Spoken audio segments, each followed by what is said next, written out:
It's supper time with Meat and Potatoes, a podcast by Embrace, where your journey is our journey.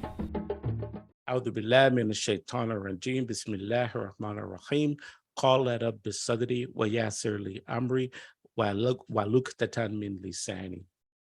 Oh my Lord, open for me my chest and ease my task for me and make loose the knot from my tongue. I greet you in the tradition of Islam. Assalamu alaikum wa rahmatullahi wa barakatuh. Hey, my brothers, it's good to see all of you and everyone watching and everyone listening. And tonight we have a very, very special guest with us for dinner. It's Shiekh Gyasi. And I'll just do a short introduction of all of us, and then we'll just jump right into it. So Shiekh Gyasi is originally from Memphis, Tennessee, currently residing in Dallas. He's a graduate of Medina University and co-founder of Embrace. And also with us, we have Brother Daniel from the East Coast. And we have Brother Kenneth also coming to you from Dallas. And I want to say outside of Shiekh Gyasi, we are no sheikhs, we are no scholars. We're just brothers that love talking about the deen and especially over a good meal. And tonight, we're going to talk about what is a Madth-hab. So what is a Madth-hab? And a very short definition of that, and then we'll jump right into Shiekh Gyasi to go further and give us a deeper explanation of that. But a Madth-hab is a school of thought within fiqh, or the Islamic jurisprudence or Islamic law. And back during the time of the Prophet and shortly after that, there were four great imams, four great scholars, Imam Hanbali, Imam Hanafi, Imam Malik, and Imam Shafi'i. And these four wonderful scholars, from that, we ended up getting the four categories, if you will, of jurisprudence or laws. So with no further ado, I just want to turn it right over to Shiekh Gyasi, and then we're going to, again, talk more about Madth-habs, inshallah ta'ala. Bismillah, alhamdulillah, wa salatu wa salamu ala rasulillah wa ala alihi wa sahbihi wa man wala. You did a good job, and I think keeping it simple is good. And actually, what is simple and short and precise is the best of speech. So a madhhab, in general, as you mentioned, a school of thought, or maybe a school of interpretation of Islamic law, would be maybe a little bit more accurate or a little bit more concrete, or maybe you can see really what it is. So fiqh is really pertains to deriving Islamic rulings. So you want to know, is something obligatory? Is it encouraged? Is it just permissible? Is it disliked, or is it haram? And how do you get to that? How do you get to these rulings? Obviously through the Quran and Sunnah.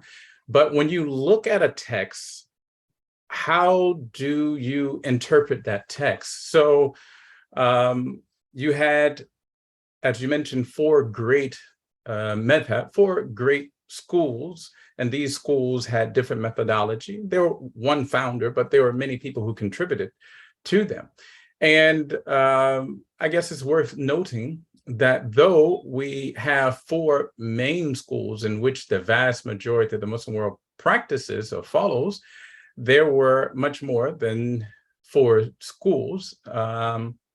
And many also were just as good at these four. However, they were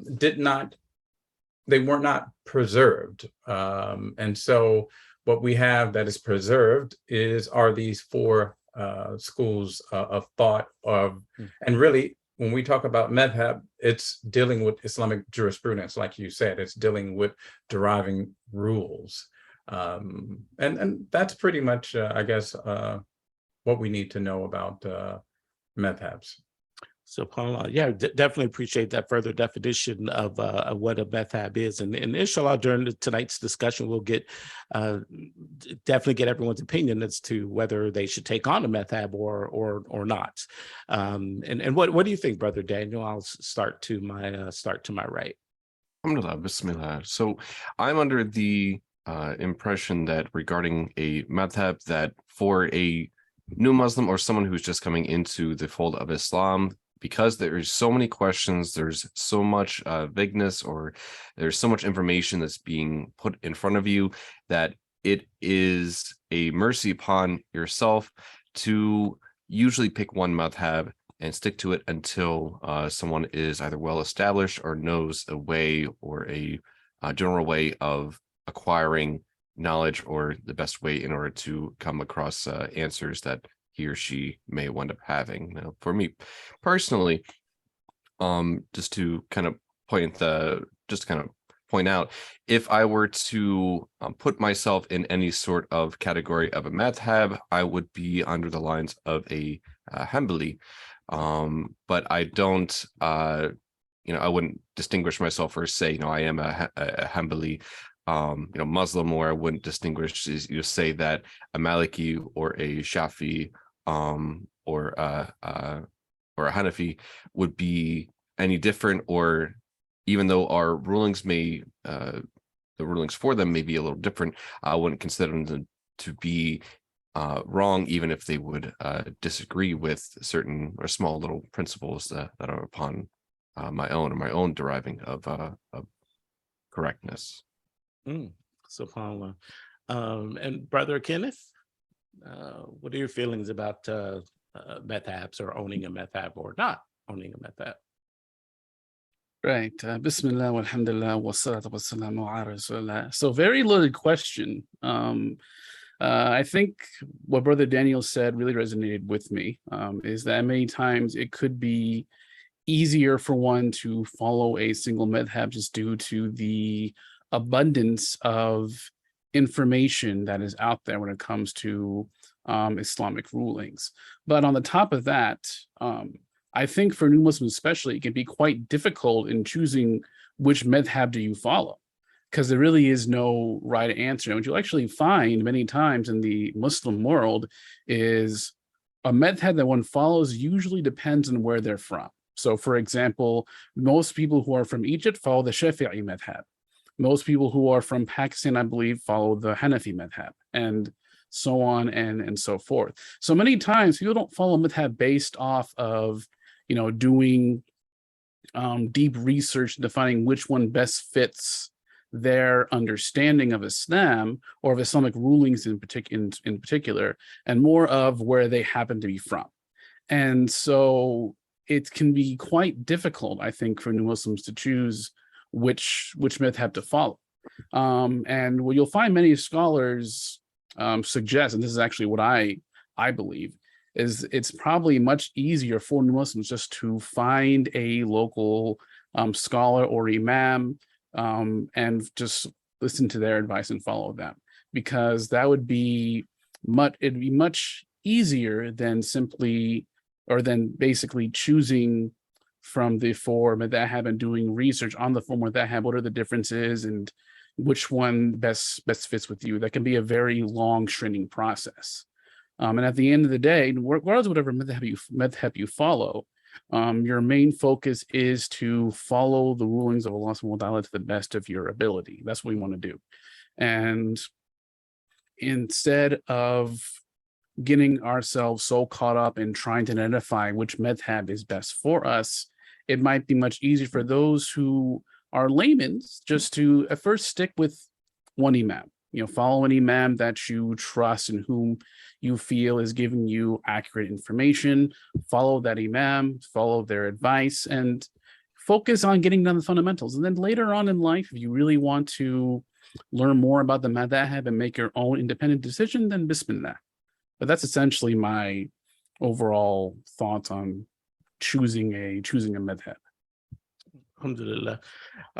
Yeah, and I agree with a lot of what was said there. And the beautiful thing about this deen, about this religion, is that it's so vast. And it's not only just a religion, but it's really sort of a lifestyle. And there's so many different ways to do various things, but a lot of them are correct.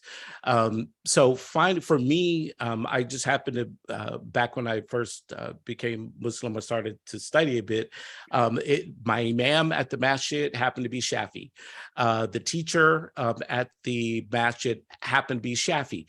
So just by accident, if you will, I ended up becoming a Shafi'i because a lot of the rulings fell in line with my logical thinking and what fell in line with who and what I was. And I guess one small example, like the Maliki Madth-hab versus the Shafi'i, whenever you're praying and you're sitting down in a jalsa position, some people want to point their finger once, some people want to wave their finger, and these kinds of things. And both of those ways are perfectly fine to do that.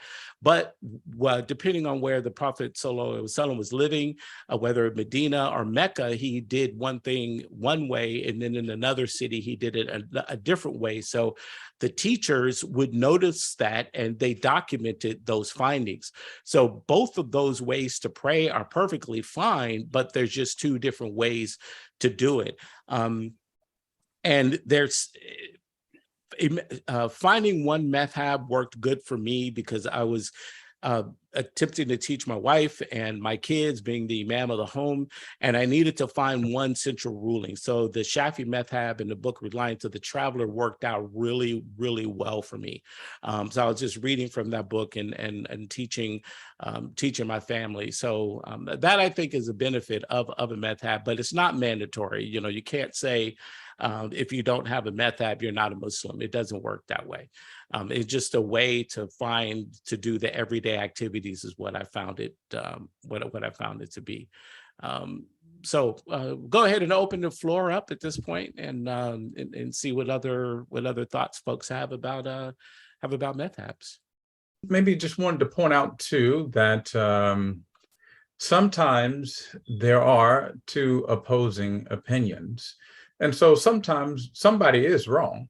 That's is obvious. Sometimes there's more than one way of doing certain things. And this is why it's so important to go to a specialist, meaning an imam or someone who has studied and trained and learned the Islamic sciences. But as we know, if the person tries and is correct, he or she is rewarded with double the reward. And if he or she errs, but trying to, but they obviously sincerely tried, then they still are rewarded. So sometimes there is, I mean, one is saying halal, one is saying haram, or one is saying this way, that way. So I think it's important for us to mention that too. Sometimes you're exactly right that the Prophet ﷺ did it in different ways. And so there's more than one way to do things, and they're both perfectly fine to do. But also there are some times in which there is a right and there is a wrong, but both all are rewarded. That's one point I wanted to mention.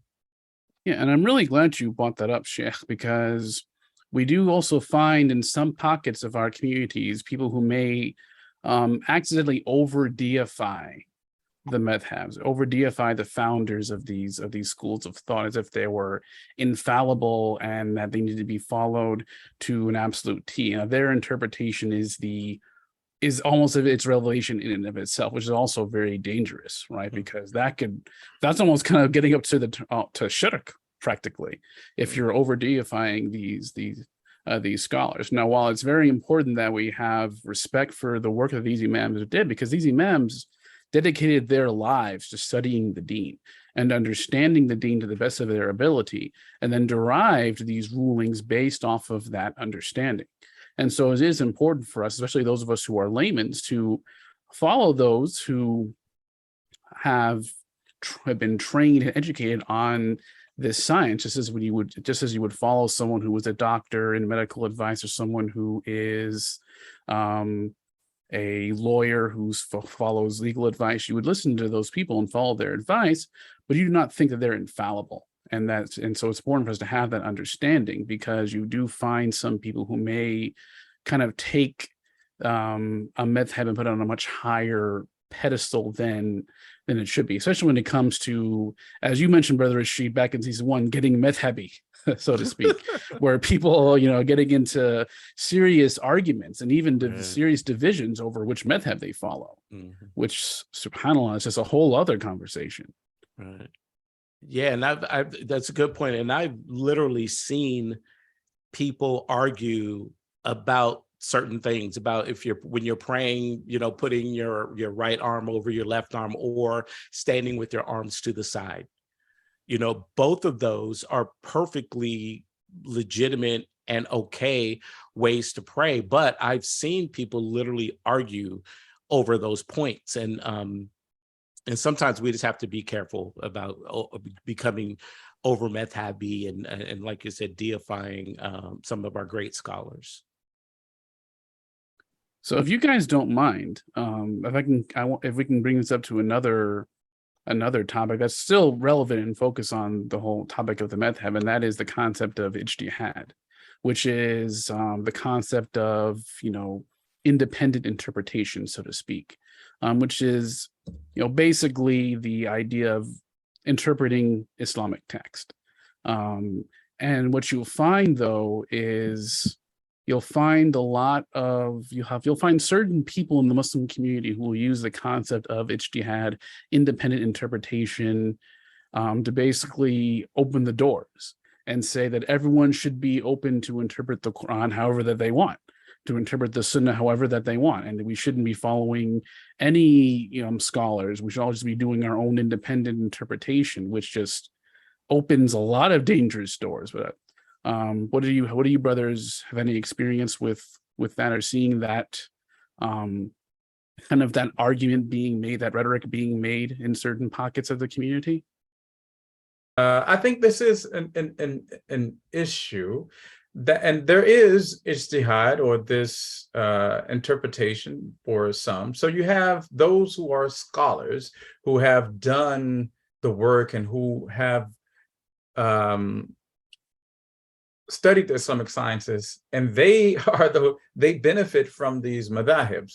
However, but they they've reached a level in which they can actually they're qualified to make decisions and to make rulings. So, but that is for those who get to that level, and you can easily do some research and find out the long list of qualifications that some of the scholars mentioned that you must have in order to reach that level.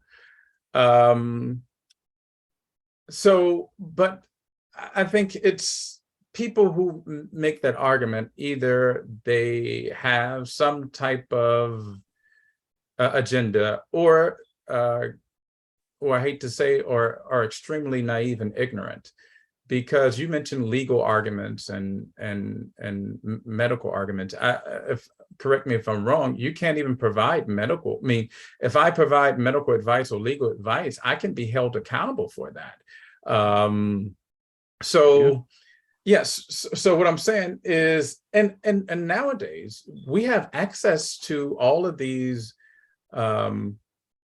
articles and research. I can research and find out the latest information about the COVID-19 and all of this information and look at it just like they're looking at it. However, if I looked at it and gave you my opinion, it would not hold weight. No one would take it seriously, even though I could have 2 or 3 PhDs, one in this, one in that, but not in medicine. So it won't help us out. So I think it's an argument that really doesn't really deserve much attention. I don't mean to be so rude, but I mean, because it is something that I think even average people understand. And I think maybe you can bring us back a little bit. So people who don't know, they will have to make what they call taqleed. They will have to follow. And what is wrong is the blind following. That's what we want to point out. So you will have to follow someone to a certain extent. However, if you blindly follow, meaning you follow and it has been pointed out that this was based upon a weak hadith or based upon some weak evidence and it was obvious, and sometimes that is the case, then you're no longer permitted to follow that opinion. So you have this, again, this following, and this is by the lay people, and then you have the scholars. And I want to just point out one more point that you mentioned, and to really bring it back down, most people in reality, they don't have even enough knowledge to follow a madhab. And what I mean by that, madhabs are very comprehensive, mashallah, and there are more than one, sometimes, opinion in the madhab. So even becoming knowledgeable of the madhab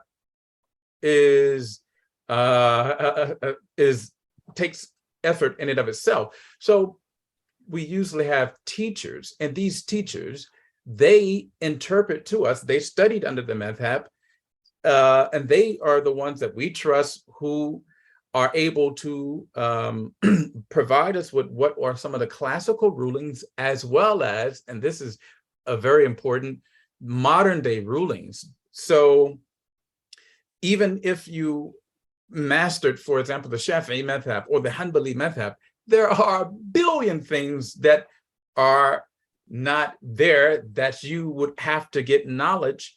Excuse me, when I say master, I meant master just knowing what they said. But okay, now what about today's ruling? You see that what I mean? Still, you need someone who can interpret and bring you those, and that someone is someone of scholars, someone who's a scholar, someone who is able to do, as you mentioned, the word ijtihad, make that come to that determination or decision. And that's not everybody, and we know that, and that's for every science, and Islam is a science. And I think on that too, to add on to what Sheikh Gyasi had mentioned, so regarding laymen like such as myself or many others, or someone who is coming into the fold of Islam, the amount of questions that we will have, or the amount of information that we will need to sift through in order to come to a correct ruling, the same way how these great imams or minor imams inside the past had done the, they had done the hard work for us, alhamdulillah, to make it easy for, someone like myself who, doesn't know this or doesn't know that. So in that, I guess in that spirit and in that sort of essence, for the sake of not destroying the entirety of one's time to come across that sort of knowledge, even though if in today in a modern society, in a modern world, I mean, there's Sheikh Google that we can look up any sort of ruling as we please or what we need, but it doesn't necessarily mean that we're going to be coming across the correct ruling if we're going to be madhab shopping, if we're going to be looking specifically for an answer that is going to be according to what we wish to find. So a lot of it is, first and foremost, we need to have the sincerity whenever we're trying to come up with that answer, and also if we come up to a response that it's according to what we what we believe, or the evidence that we have, then we should be willing to take it. So in that sense, it's almost dangerous, if you will, for somebody to personally interpret if you don't have that sort of studiness or that comprehensibility or that education in regards for a fiqh or how to interpret a madhab. Yeah, and I know we've sort of reached the sort of the ending point. So what I want to do is, if we could, go around the room and get our one last final thoughts on this particular item, and then we'll go ahead and close out, inshallah ta'ala. But I want to start with you, Sheikh Gyasi, and any closing thoughts with respect to madhabs, and then we'll go to Daniel, Kenneth, and then myself, inshallah. What about the dessert, Brother Rashid? Oh, Are we supposed to be bringing dessert this round? Well, I think yes, everybody should bring a dessert item to the plate, to the table, if you can. So, so Sheikh Gyasi, yes. Just to point out and add a little bit even more clarity what Brother Daniel was saying, which is a very important point about he said madhab shopping, fatwa shopping, trying to get an answer that you want. Because remember, sometimes there's halal and there's haram, and there may be something in between. And so now what's interesting is you may ask you may have multiple people who you trust. So it's funny how you mentioned that your teachers were both Shafi'is. A lot of times it doesn't work that way. So you may have a teacher who you trust, who is Maliki, and someone who is Shafi'i, and it's a mixed. That's fine, provided that you trust that person and provided that you're not shopping around. And what's interesting is sometimes it's all about who's accessible. So they may have their sheikh who they trust, but they can't ask. And this is something that they really, they may not be able to ask them directly. So they ask maybe another person who is more accessible, that they trust their guidance. And so this is fine. But the problem is if you hear something, say, nah, and you, okay, no. And he said what I need to hear, and you go with that, and you say, "Hey, this is a legal opinion, and I'm covered." So that obviously is improper, and this is not proper in any science or any field as well, to just shop until you find what you want to hear or what is in accordance to your desires. And like I mentioned, even sometimes in the same madhab, you may have opposing opinions, or opinions that diverge from others slightly. So I just wanted to point that out too, that we do live in a time in which that can happen, and it does happen, and especially when it deals with something that's money or marriage or divorce. Sometimes we want to hear what we want to hear. So we seek what we want to hear. But we should still remember that if we are putting our trust in this person, and remember also, and I'm sorry, a little long, that to a certain extent, we are dependent. Like I do a lot of reading and like most people, when it comes to sicknesses and medicine and what have you. However, and sometimes even I ask a few questions from the doctor or what have you, but the doctor is very quick to say, that, hey, this is, based upon my assessment, based upon what I've gotten from you, and based upon this plethora of different experiences that I have had. And so my book knowledge doesn't obviously compare. And what I'm trying to say is, even me, I'm obliged to follow that person. So likewise, when we ask the question, you're obliged to follow. But if I wanted to, obviously I can just keep on shopping around until a doctor perhaps says what I want him to say. But I just wanted to end, or to just mention this point, because I see this happening quite a bit, because again, nowadays you may have some rulings dealing with money. So with something that is permissible, and so they could save a lot of money, or permissible and impermissible, they can save a lot of money, or they could lose a lot of money. Likewise, when it comes to marriage, or when it comes to a lot of different things that are very substantial. So you find that people may have that tendency to want to shop around, and that is dangerous.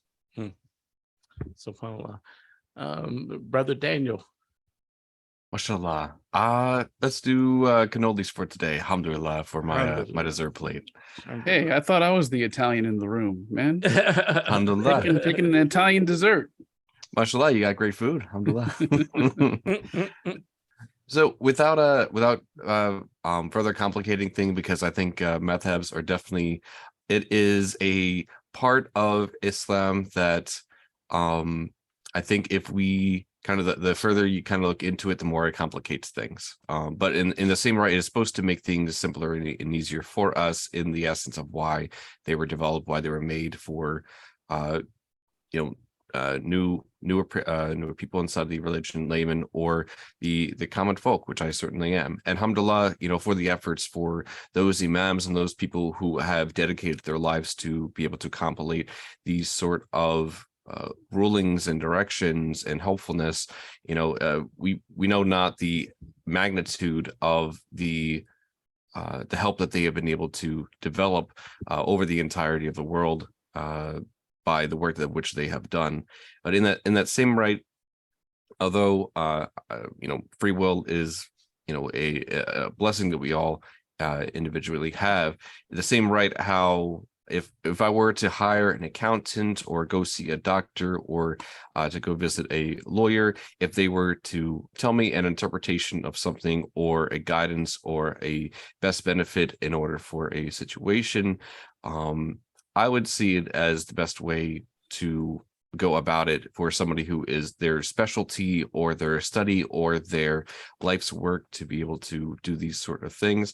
It is easier. And it is also could be more beneficial than me trying to interpret my own sort of way before undermining what someone else's work would be.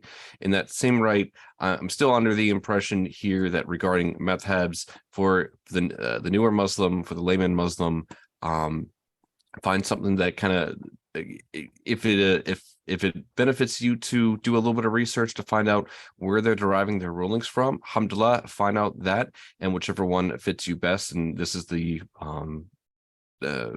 way how I distinguish for the Hanbali madhab would be the best way for me personally. That is the best advice that I can give to somebody who is involving themselves or trying to find their best way to come across these sorts of rulings. And of course, Allah subhanahu wa ta'ala knows best. All right, Brother Kenneth. So what are you going to bring to the table? Alhamdulillah. So since Sheikh Gyasi didn't bring any dessert to the table, I guess I'm going to have to bring two things. I'll bring a plate of chocolate chip cookies, which will give straight to Sheikh Gyasi, inshallah. And then I'll bring some sweet potato pie, since Brother Rashid always brings a bean pie. I'll do the sweet potato pie this time. Now, so I think both Sheikh Gyasi and Brother Daniel made some really good closing points. So really, there's only two closing points I want to bring to the table tonight before we end today's delicious episode. First and foremost, my view, and this is a view that I encourage most new Muslims for, is do not make it a priority when you first convert to Islam to study the Madth-hab, to study the madhabs, because this, as Sheikh Gyasi mentioned before, is a very comprehensive field to look into and can take a lot of time and dedication to really get a concrete understanding of different rulings within these schools of thought. And as someone who has newly entered the deen, your main focus should be having a concrete understanding of the fundamentals of the religion. That's going to be what's going to separate you from success versus failure. Allah subhanahu wa ta'ala is not going to ask you which madhab you followed when you die. So it's very important that for those of us who are recent converts, studying all the different madhab should not be a priority, but instead understanding the fundamentals first and foremost. Second, for those Brother Kenneth, could I add to that point? Just for some clarity, maybe I can bring the dessert to now and then. Hey, there you go. As long as you mention what dessert you're bringing. Yeah. All right. We'll bring some ice cream, I guess. Mashallah. Wait, which flavor? Pecan. Which butter? Butter. Okay, that's not too bad. So, and I think maybe this I didn't mention this, and you mentioned a very beautiful point, and you mentioned this point earlier too about having a teacher. So I do agree with you 100%, and I think it's very important for in closing to say this, because again, we want it simple, simplicity, and simplicity is you need a teacher. You need a mentor, and it's a whole bunch of information. And Kenneth and I, we work out together. One says do this, one says this. When in terms of exercise, sometimes they're opposing position. They're both quote unquote science, and they're coming to different outcomes. Nutrition, some say you can eat this. So you need a teacher. You just can't come in like myself, even though I can read and I can read it, but that doesn't mean, again, without going through the proper training, I won't be able to really, I would just confuse myself. And that's normally what happens. So you have a trainer or you have a teacher, a mentor. So, and if that mentor is upon the Madth-hab, alhamdulillah. If not, alhamdulillah. So that's the only point I would add. And maybe this is more like, cherry on top, is just have the mentor. That's what you focus on. Don't focus on Madth-hab, because that's a little too much even at the very beginning. And like you mentioned, it was easy when you live in a city in which everyone had one Madth-hab, and it was so easy. Right. And but now if we make it simple, start off, have a teacher that you trust, or have two teachers, because sometimes you may not have that accessibility. Certain teachers may be, for example, one of your teachers is, very travels a lot and what have you, but focus on teachers and not necessarily Madth-hab. And the teachers in general will interpret the Madth-hab to you. You're going to need a teacher no matter what. So I'll throw it back to you, Kenneth. All right, give me that fork back. Let me grab that fork back. He wants a spoon. He wants a spoon back from that. Pull from mine. But no, that was a very beautiful point to add, Sheikh Gyasi. I appreciate it. You just further sweetened my dessert. But yes, absolutely. Focus on keeping it simple, finding a teacher that you trust. That's first and foremost, much more fruitful than focusing your time on researching all the different Madth-hab when you first become Muslim. Finding a teacher that you can trust. Fruitful, no pun intended. Right? Not believe it or not intended this time, though. I wish it was. I wish that was intended. Mashallah. You're that good, mashallah. Your puns. I wish I could claim that. But my last point, and then I'll let Brother Rashid bring the finger licking good bean pie, is for those who do follow a Madth-hab or choose to follow a Madth-hab, do not allow that method to become a means of division amongst the Muslims, a means of division amongst other Muslims who might follow different Madth-hab than you follow. Because you will see this in the community. Don't fall into that trap. I just want to share a really quick story, and I'm paraphrasing here in the story, but in the story, what happened was there were two groups during the time of the Prophet ﷺ, they were instructed to go to a particular tribe or city or what have you. The Prophet ﷺ instructed them to keep going, basically to keep going, even when the Asr comes in. Don't pray Asr until they get to the destination. And so these two groups interpreted this statement two different ways. One group kept going. Even when Asr came in and passed, they did not pray Asr until they got to their destination. The other group interpreted the Prophet's message differently. They didn't interpret it in the literal sense.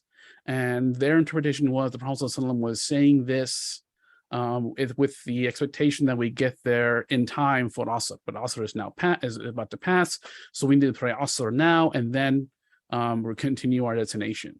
So these two groups interpreted this statement two different ways.